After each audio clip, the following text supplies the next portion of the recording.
to approve. Second. All right, have a motion. All in favor, say aye. Aye. All right. Next up, we're on appointments, is Mr. Jones and Bobby Abel, whichever of you are speaking. Wonderful. Greg Jones, Southern Indiana Development Commission. Always like to report back into the commissioners on how SIDC is doing as an organization that works for your county. And so I have before you an effectiveness report. And with it, we always start with, we're a regional planning commission. We cover a 5-county area, Lawrence County being one of those areas.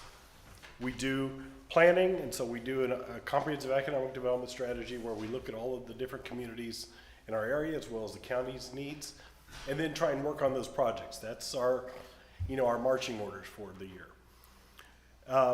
From those planning, you kind of see on that effectiveness report, if you look on the left-hand side, you'll see the different projects that we've worked on, and then on the right-hand side, you'll see the dollars. Those are grant dollars that we've received in on the projects. So on infrastructure planning, we have different communities that we've gotten infrastructure planning for water, wastewater, master utilities. For infrastructure, we've been working in projects on wastewater projects, water projects.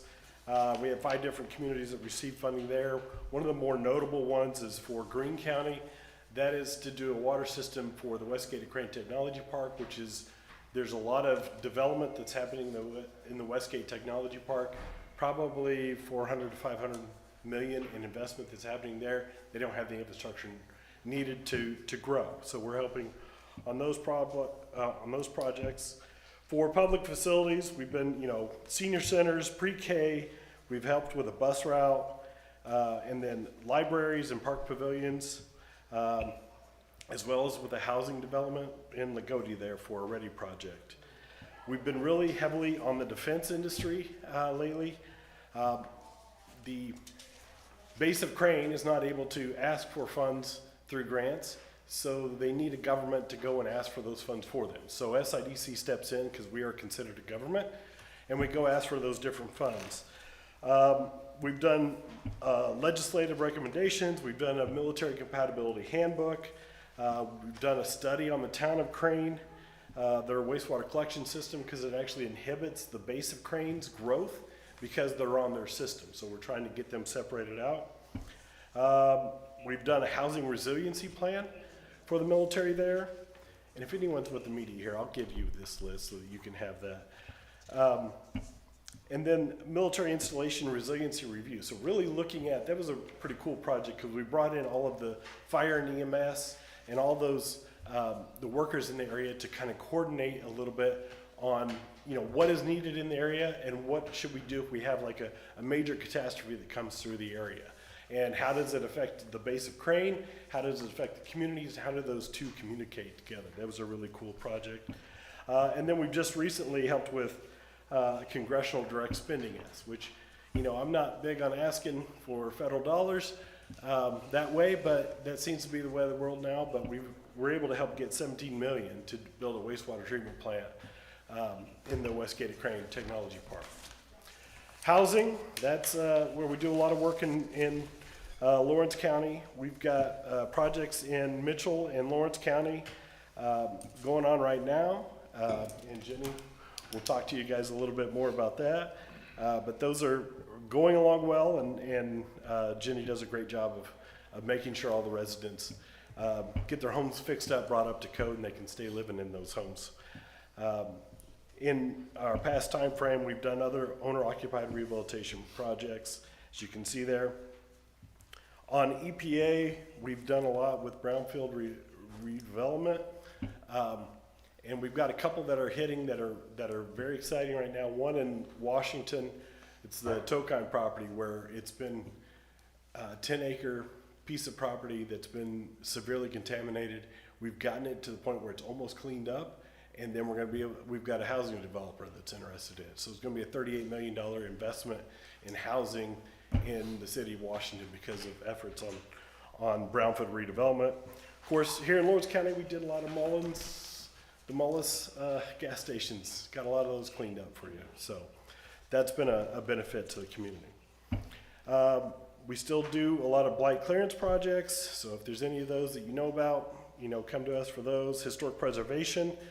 And then we also do traffic counting. We got to figure out a way to keep the lights on. So we also do traffic counting, and that allows us to, we go out there, set the boxes, set the road tubes, do those counts, turn those into NDOT, and then allows you guys to make better decisions on where you want to spend your motor vehicle highway funds. This year, we're trying to get out a little bit earlier and do some school counts. That way we can get better counts whenever school's actually in session rather than being the summertime when those counts are done.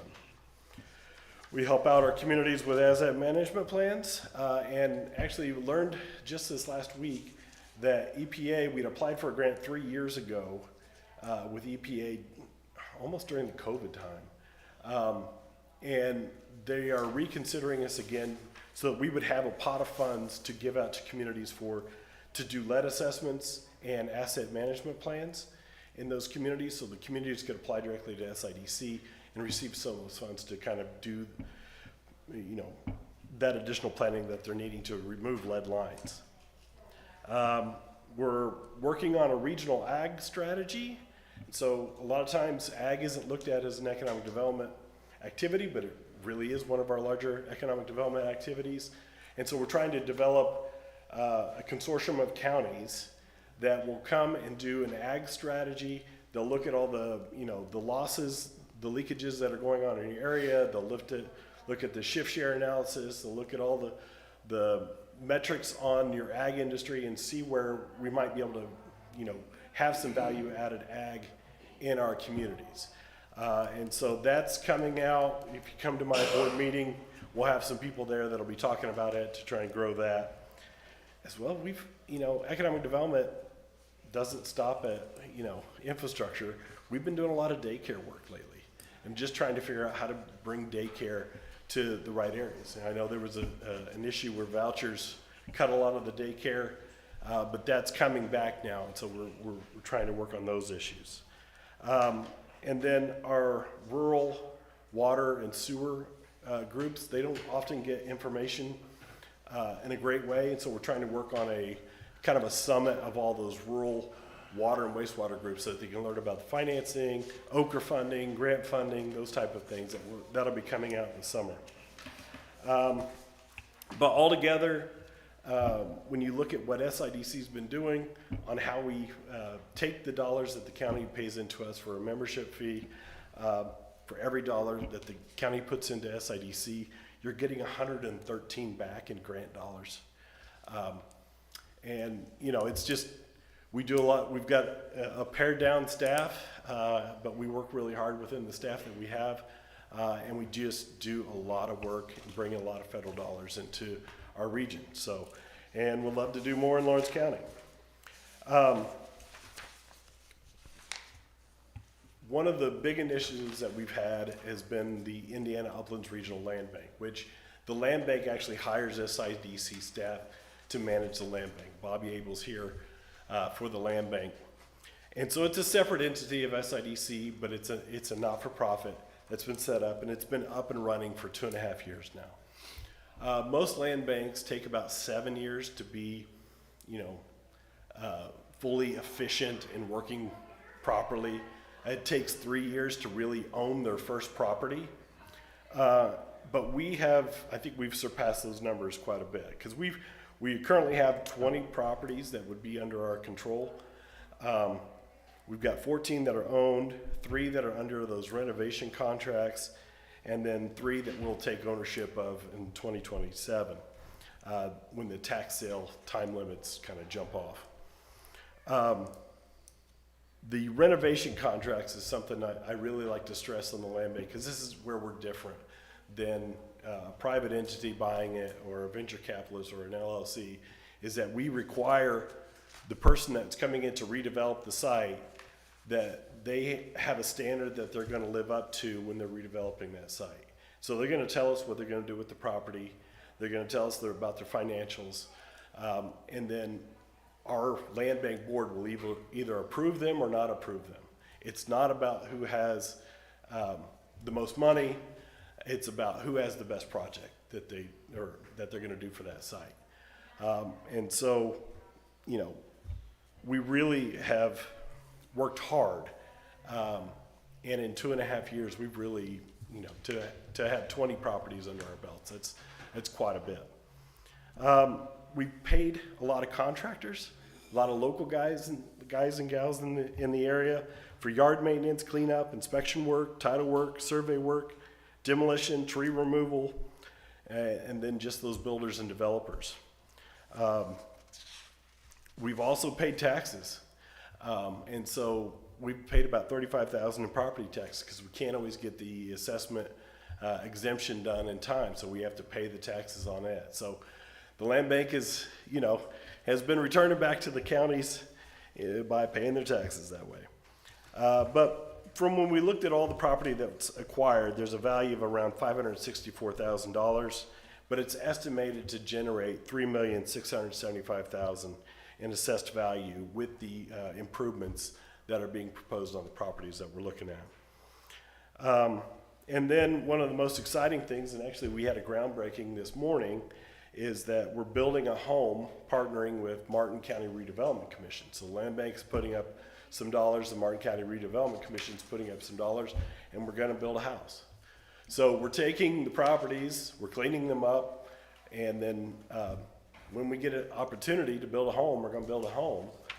When we got an opportunity to get a developer to build a home, we're gonna let them build a home. But really, we're trying to be that catalyst to spur on redevelopment or that neighborhood to start cleaning itself up. So there's a lot of lessons learned that we've had with the land bank. Acquiring a piece of property can take 9 to 18 months. Even if it's a donation, it's 6 to 9 months. So there's a lot of waiting around, and that's where we often look bad, is because we'll take control of a piece of property, then we can't go on that property for a year. And so there's mowing liens and other maintenance things we would love to get to, but we're just not legally able to. There's no two properties alike. Every single one of these properties has had its unique challenges. And with liens to clean up, with just asbestos, lead, falling in roofs, cats, just whatever, and so each of these properties has really been a challenge, and it takes someone that is, dedicated watching those properties and the help from the communities to keep us addressed to those different properties of what's going on when we're not there every week.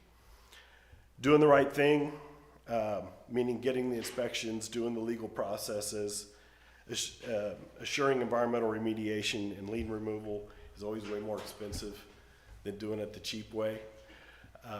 And so, that's been one of our big lessons learned. It just takes more money to kind of do this stuff. Code enforcement's a critical piece for the local communities, and without the code enforcement, then the land bank doesn't exist. You've got to be, stressing your codes and making sure that folks are trying to clean up their properties. If not, they go into the kind of that tax system there. One of the future ventures that I want the counties to kind of all look at is the state needs to inhibit LLCs and venture capitalist groups from purchasing property. It sounds un-American, but some of these groups don't have your best interests at heart. They're buying up properties, and they hope that the person that owned it prior will come and reclaim the property, because they make an interest fee off of that. And so it could be anywhere between like 5 and 10% interest fee for buying that property back. But they're using it as a loophole to hold properties. They don't actually want to clean up the property. They don't want to redevelop the property. They just want to hold the property, have it remediated through that tax system there, and then that way they get an interest payment. So it's a smart way to make a guaranteed interest. But what it does is it puts a strain on blighted properties remaining in your system. And it's just one of those things that has to be changed legislatively. So land bank's good conduit for economic development. I talked about the Tokine, where we're trying to do a new housing development there. We've done some properties in the Westgate at Crane area there, to cleaning up a gas station. Actually, we've leveraged another $167,000 for petroleum remediation on that from the state of Indiana for that property. So, I mean, we just see this as a you know, a bonus piece to the stuff that SIDC does with environmental remediation and another tool for helping out our different counties. We're at that time frame where land bank's been stood up. The grant dollars will run out in that September timeframe of this year. So we're trying to figure out what's our next step for existence. And so we do have an ask, and we're kind of looking in that $50,000 range. Now we know counties, that's a big ask, especially this is a tough, probably one of the toughest times to ever ask for money from a county. But, you know, I think among the partners in the county, looking at redevelopment commissions, looking at edit, looking at rainy day, looking at other types of funds, that we might be able to come up with that to sustain the land bank. Because I think, you know, it's that consistent effort for dealing with blighted properties in the community. Someone has to be doing it, otherwise people are taking advantage of the system, and well, you're just going to perpetuate the problem. It's just going to get worse. So we like to be that entity and really want to help out the counties that way. And so we just appreciate working with you the last 2.5 years on the land bank, and hopefully more continued success. So, any questions for me? I know there's a lot. I'd just like to say that it may not look like Lawrence County's gotten a lot Yeah. compared to some other counties, but maybe we haven't asked for a lot either. Yeah. And the other point is, I really appreciate the work you do at Westgate and with the Military Alliance that you work with. And I could not estimate the number of Lawrence County people who work at Crane or have contracts with Crane. So everything that he does that affects the effectiveness of Westgate. Crane Naval Warfare Center, or whatever the name of it is now, directly affects Lawrence County through our citizens and employees who work down there. So I'm very thankful that you're down there doing that. Yeah, Crane's growing. We were there from the very beginning. We actually cleaned up a brownfield that allowed us to put in, well, here's the story. Martin County Commissioners didn't want to mow a site there. And so we convinced them to let us turn it into an industrial site. And then the contractor that would build there, the industrial site, would be the person to mow it. And so, you know, we were there, that was 20 years ago. And we were there from the very beginning, and we've helped them every step along the way. And I continue to do the finances for the Westgate Authority. And you're looking at 2,000 jobs. So, you know, that workforce development effort we're pushing on right now of like, how are we going to find the people?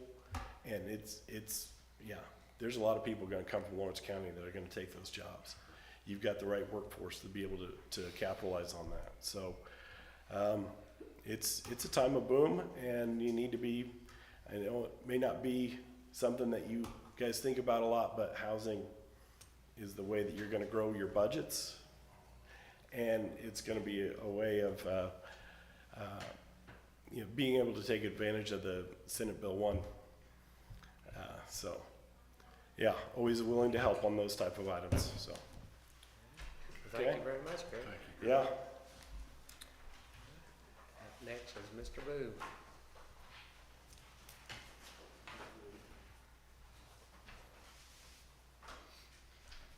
Thank you very kindly for allowing me to appear before you today. I've had the privilege of working for 8 different commissioners since I've worked in the Veterans Office. I was appointed on January 1st, 2013 by Commissioners Spring, May, and Flynn. In addition to you 3 commissioners we have now, I've worked for 2 other commissioners, Gene McCracken and Dustin Gabhart. And I want to thank all 8 of the commissioners that I've worked for. Sincerely thank you for the support we've received in the Veterans Service Office for the past 13 years, 3 months, and 21 days that I've been there. So thank you very much for the continued support. It's with mixed emotions today that I announce my retirement from the Veterans Service Office effective July 10th of 2026. Why July 10th? It's the end of a pay period. It helps Martha and her staff out by doing it at the end of a pay period. I want to be sure to thank all the veterans in the county, and the reason I'm announcing my retirement here is there's some confusion by some that I work for the federal government. I do not. I work for the county commissioners and the veterans of Lawrence County, not the federal government. Had to work with Dave Smith. Somebody turned me into the Office of Special Counsel, said that I was in violation of the Hatch Act. So thank you, Dave Smith, for your help on that issue. So at this time, I guess I'll conclude my remarks and just point out the fact that in the last fiscal year of reporting, over $24 million was given to county veterans for pension and compensation. That's fiscal year 24. You can find that. Just go to GDX 24 on the internet. It's the government gross domestic expenditures by the Veterans Administration in this county for just compensation and pension. That's direct money into the bank accounts of our veterans every year. So with that, I'll say thank you again, and I'll be around. Thank you. Thank you for your service, Brad.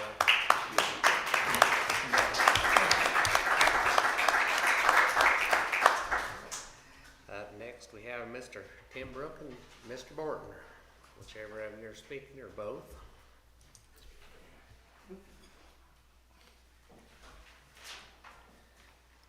Good morning, ladies and gentlemen. My name is Dan Bortner. I have the pleasure of serving as the CEO of the Lawrence County Economic Growth Council and the Bedford Area Chamber of Commerce.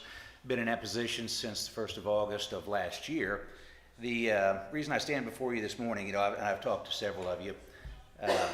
Every organization I've led, when I first get there, I'm a Stephen Covey disciple, and I always, as they say, seek first to understand, then to be understood. So that's code for don't touch anything until you understand it.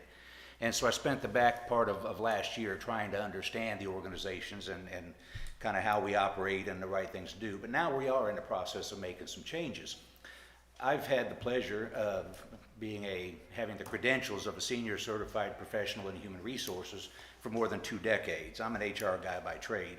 Haven't practiced HR in quite some time, but every position you hold is an HR position if you're working with people. And so when we started looking at making some changes and how we can improve the lives of people in this community, because I see both organizations as a quality of life organizations, if you have somebody who is wanting to make their life and their family here in Lawrence County, first thing they got to have is a job. You got to have gainful employment. There again, to be able to take advantage of the lifestyle that we have in this community, you have to be able to raise your family, and you have to have the funds to do those things. When I was growing up and when I was looking for jobs, we had a local newspaper as a starting point to look for employment, and employers utilized that. Today you don't have that situation, and so you have some national searches, you have Indeed, things like that, which is great. But for the average person living here looking for an opportunity and looking for a place to start their career, there was nothing. And so, I'm just a simple Southern Indiana boy, and there's no sense in reinventing the wheel on some things. The idea was to go out and find somebody, some community that was already doing this. How are they connecting job seekers with local job employers? And we found down in DuBois County a system down there called Hometown Hiring that was strictly for the Jasper and DuBois County area. And it's like, that's it. That's what we need. We need something for Lawrence County where people within a 50 square mile radius can look for jobs and to be able to match the local employers with those people looking for opportunities. And we found that with this new company, this Hometown Hiring. And so the Lawrence County Economic Growth Council invested in that, in recreating what they were doing and doing that here. It so happened at the time, they were looking at some potential expansion and things, so we partnered with them to be able to pull this thing and put it together. We actually went live the first part of April, so now we put at my organization, we had an opening for an office coordinator, and so we were one of the first ones to post on there. And at last count, I had 52 resumes for that. Today's what, the 21st of April, I think it is. So in 3 weeks, we had enough that we could go through some interviews, and then we're narrowing that scope down now, and we'll make an offer to somebody this week. So it's been effective, and it's done exactly what it's designed to do. And Joe's gonna stand up here in a minute. Joe is a partner with that organization now, which worked out. He was a member of our organization for a very, very long time, and then seeking other opportunities and things. So we've got some things that he can tell you about, but I'm just here today to introduce the partnership.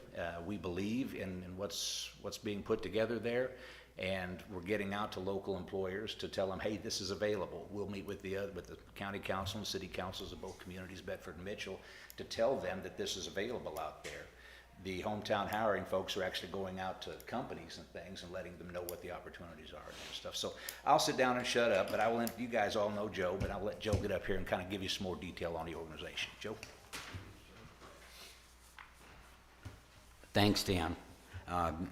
Joe Timbrook, hometown hiring. It's weird to say that, but excited to say that. And I really want to thank you for letting me address you just for a couple of minutes this morning. I did give you, one of the things I did want to also mention with the 52 applicants, because I checked this morning, Dan, and it is 52. They're all local people. It doesn't go out United States wide. We can create a radius for where our promotional engine goes. But that's an example. I will tell you that we had a small business a week ago Saturday morning. We put a job online at 9:30 because she's desperate for a hire. She had 2 people hired by about 4 o'clock in the afternoon, based on getting going through the engine and getting out there fast. And I hope a lot of you have seen hometown hiring ads for positions on Facebook or other social media platforms. It's getting a ton of traction. We just signed with the North Lawrence Community Schools to help them in the hiring that they have to do. And I will tell you, on the bottom part of that handout, this really is the most important part of the process, and that's where social media just takes over. We all have mixed feelings about social media sometimes, but for this purpose, it's proven to be outstanding. And so basically we meet with employers, could be Lawrence County as an employer, and go through the process. There's three levels people can look at as far as participation is concerned, and what we do give a discount to nonprofits. And a couple other ways to save a little bit of money. It's cheaper than Indeed or anything else, but the product is much better than what you see. You don't get the nonsense. We all say Indeed, but there's so much. We call the necessary evil in a lot of cases, but because it's kind of the best one out there. But hometown hiring really uses social media. Makes it so easy for the person to apply for a job online. If you go to hometownhiring.com, you can click on Lawrence County, and it shows all of them. Now, we're adding to those as we go and get employers on board, but our success has been really good so far. And so it's easy for the employer. They they can see everything that's happening from an applicant standpoint, and it's just really seamless, and they have a local person to talk to if they have questions and that kind of thing. You don't have to try to track somebody down nationally to try to figure out what to do, if you've got issues. So I'm not going to go through all the technical stuff that goes with it, because that's really not my thing. And my partners at Hometown Hiring that I work with are the most amazing technical young men that you have ever seen. So I'd entertain questions if you have them. That seems like a very beneficial program. It obviously gets the job done, getting folks hired for local employers. And the big part of it that I appreciate is it doesn't cost government particularly to do this. It's a private venture with you, correct? The employer pays more to put their applicants on this. Yes. And so, you know, it works without government involvement and gets things going. And I really appreciate and like that greatly myself. It is without excuse me, without government involvement at all. And the employer is the one, it's self-sustaining. It's what we always try to do when we do something so that we don't have to keep coming back to the well.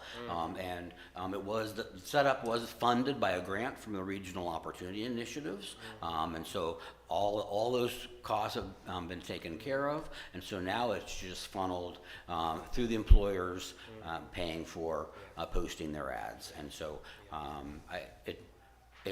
it's really, I'm not surprised, but I am. It's an amazing tool. If anybody uses it, I think they will appreciate it very much. And we've already got some great testimonials out there from people. So, and we get local people for local jobs, and that is really what we're trying. That's really what we're trying to do. So, Very beneficial, very beneficial. All right. thank you, Mr. McKnight. Any of the rest of you have anything you'd like to speak to Joe about? I guess that's all then, Joe. All right, appreciate your time today. Thank you very much. Thank you. Thank you, Joe. Thank you, Joe. Yeah. Brian, these professional services agreement, would you like to come up and speak to those bids? There's two of them, or is Tara able to? Okay, both of them are, all right. If you'd like to, go ahead. Hello, my name is Tara Lloyd. I'm with SJCA. Our main office is in Indianapolis. I'm based out of Evansville, Indiana office. We also have offices in South Bend and in Washington. I've been in business development for 12 years. Before that, I was county engineer in Spencer County, so I am a licensed PE. That gives me a little bit of different perspective being in BD because I've worked in the county highway department. I've sat where Brian is. I know the daily struggles that he faces. So like I said, it just gives me a little bit different perspective being an engineer, going over things with him. For your consideration today is just our general services agreement. Most people refer to them as an on-call agreement. Most notably, there's no cost to you to have this signed and in place at all. But what it does do is get the formalities out of the way. If there was something that Brian needed, especially if it was and he needs it right away, the red tape is already signed. Or if you all called and needed something, in Posey County, I work under that doing their Payzer. In Spencer County, I help with their NOFA applications. In Crawford County, we actually put together some specifications to do some cleaning and some just maintenance work around a bridge. So, a wide array of things can be done under it. But again, nothing's done unless someone gives me a call and says, hey, we'd like you to do this.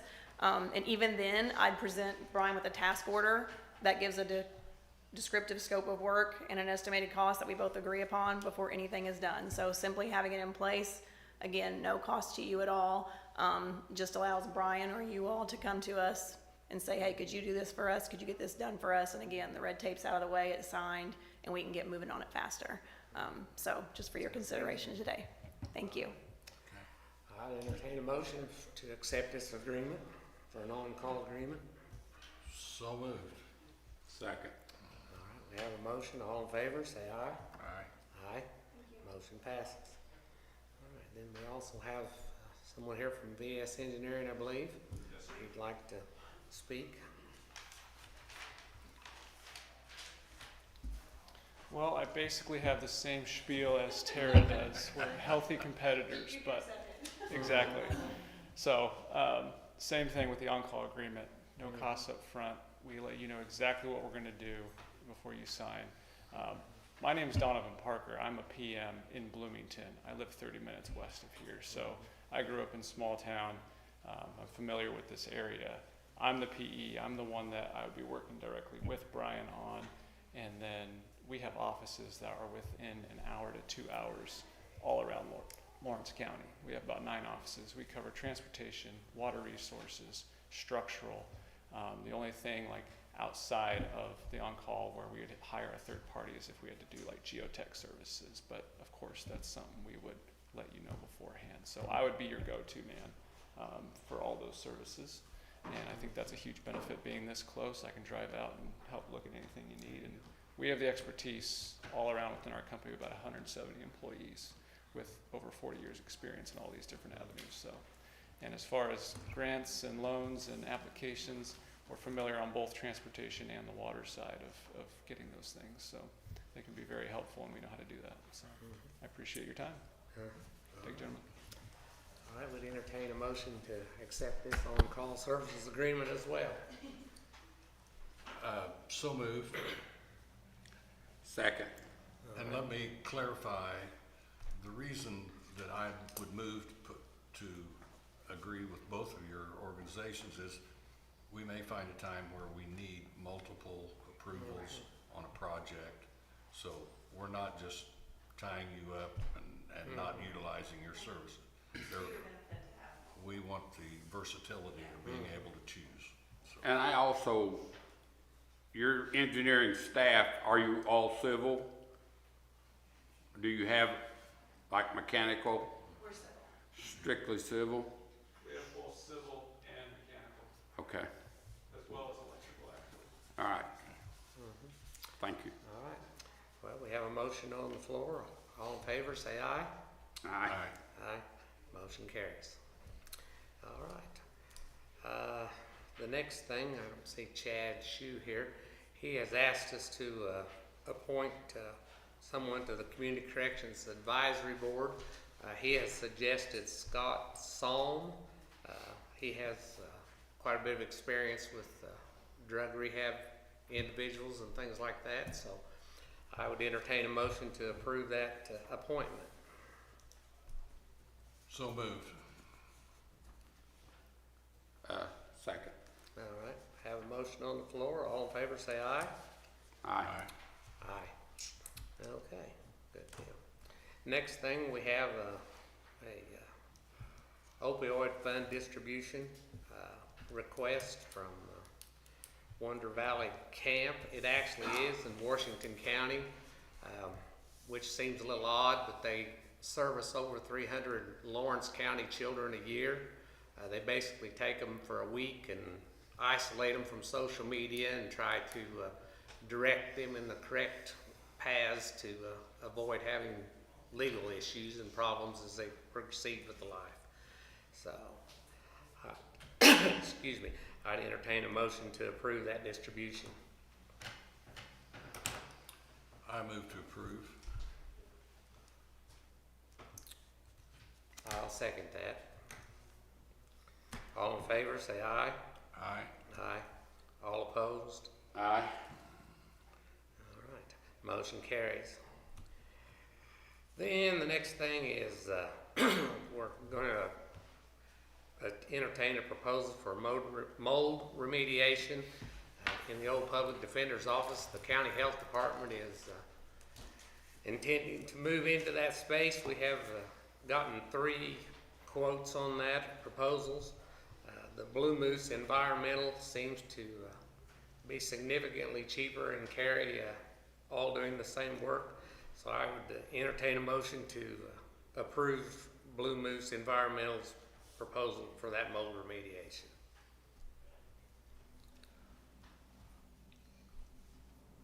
I move to approve. Second. All right. Have a motion. All in favor, say aye. Aye. Aye. Aye. A motion carries. All right. Next up, we have Mr. Souders. Good morning. I appreciate you guys doing those contracts. If I got one tied up and I need another one, I like having options. As far as the highways going right now, we are wrapping up our washing of the bridges from the winter salt and sand. Should be completed this week. Bridge 46 is approval from NDOT to contract negotiations. All that thing's approved, so I'm in contract negotiating with Lockmuller. We are just awaiting our PO from NDOT for our CCMG funding. Once we get that and it's put on a pay line, we can get that project fired up. And we plan on paving in June, July, and we're starting to chip and seal next month. We still have 2 bridge overlays coming this summer, so it's gonna be a busy summer. But Yeah. that's all I have, in case you guys have anything for me. Tell us where Bridge 46 is. Bridge 46, Bartlettsville Road at the bottom of the Hairpin Hill. Thank you. I'm sorry, I'm speaking bridge numbers. I know that's not I know. everybody's thing. I've fought this for 9 years. I'll do better. I'll do better. Then, also, I think it's worth noting that we did receive CCMG money this time to the tune of $821 or $2,000, as I Somewhere in there. recall. So that'll be a big help towards our paving issues this summer, and hopefully we're back on track with that for the foreseeable future. All right, thanks for that. We'll see how the direct funding goes this year. Yeah, we'll see how that goes, yeah. All right, thank you. Valerie's? Good morning. I am happy to announce that we were notified by Duke Foundation that we could apply for a grant for $5,500.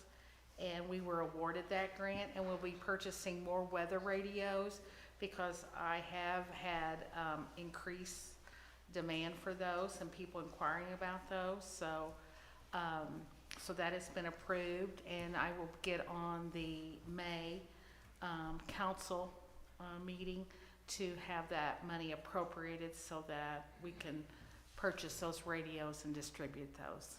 So that was good news. And that's all I have. All right, well, thank you, Val. Thank you. Thank you, Val. Sheriff Greg Day. Morning. Fine, welcome. Good morning, sorry. Preoccupied. Real quick, just a couple things. Jail population this morning had 73 inmates, 57 males, 16 females. Currently holding 4 for DOC, 0 parole holds, and then we have 1 level 6 felon that was sentenced here locally. Next thing, not really anything to go over. I did provide you with a first quarter commissary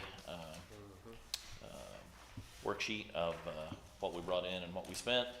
Have to provide that to the council, but I like to go ahead and give you guys a copy just in case you want anything. And then the last thing, that if it's allowed, we just kind of decided this yesterday, so I have 3 vehicles that I would like permission to sell from the fleet on Municibids. We have a 2014 Chevy Malibu, a 2013 Ford Explorer, and then a 2015 Ford Explorer that we have no longer need in our fleet, and a couple of them have some issues that it costs more money to fix than what we want to put into it. So I would like permission to sell those 3 on the Municibids auction. Yes, it did. Yep. All right. I'd entertain a motion for that. I'd move to approve. I'll second. All right, have a motion, all in favor, say aye. Aye. Okay, that's all I've got. Motion's carried. Here you go, All sir. right, thank you. Have a good day. All right. Last but not least, we have a little unfinished old business with Jenny Deerwester concerning awarding some quotes for her home remediations that she's doing. Yes. So your last meeting, you accepted quotes for inspection and radon services, and you received 2 quotes for each. And I looked those over and I sent them over to Dave. And what we are proposing is to award 1 contract to 1 person for both services. So when you look at both the inspection services and radon services, Bailey Property Inspections out of Bedford, they are $18,375. That covers the full range of inspection services and the radon. You can look at Hull, which is pillar to post. They are out of Springville, and they are $22,470. When you kind of look at their per unit cost, they can vary a little bit, but after talking with Okra, the funding source for your grant, we can look at doing 1 contract for both services. So that way it's a little less confusion for homeowners when, you know, you've got one person coming in to do both of those tests and inspections rather than having two different services coming in. So that will be a little bit helpful for them. So it's my recommendation that you go with Bailey Property Inspections for both radon and inspection at a cost of $18,375. That is grant funds, and you do have those funds in the budget that is under the professional services. So that amount is under that dollar amount. Good deal. All right, I'd entertain a motion. I'd move to approve. And I second. Okay, everything's going along. Environmental review pictures. Give me just 1 second. Yes. Gotta finish this up. I'm sorry. I got ahead of myself. We have a motion. All in favor, say aye. Aye. Environmental review pictures have been taken of the 21 homes, and so once the contract gets signed, then I'm gonna give the names and addresses of the beneficiaries to Mr. Bailey and be getting going. So probably end of June, 1st of July, maybe, opening bids, or that's kind of a plan. All right, good. Okay, thank you all very much. Just to comment, this is $500,000. Yes, $500,000 grant. And it makes me feel good that we're doing something.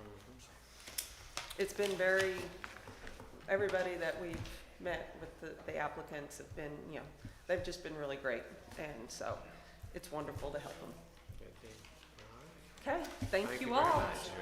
Thank you. Very much. All right. Move to adjourn. All right. Got a second on that, Wally? You ready to adjourn?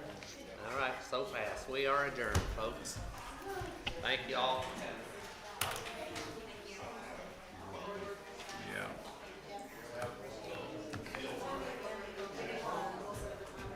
Yeah, I will. That's the reason I asked about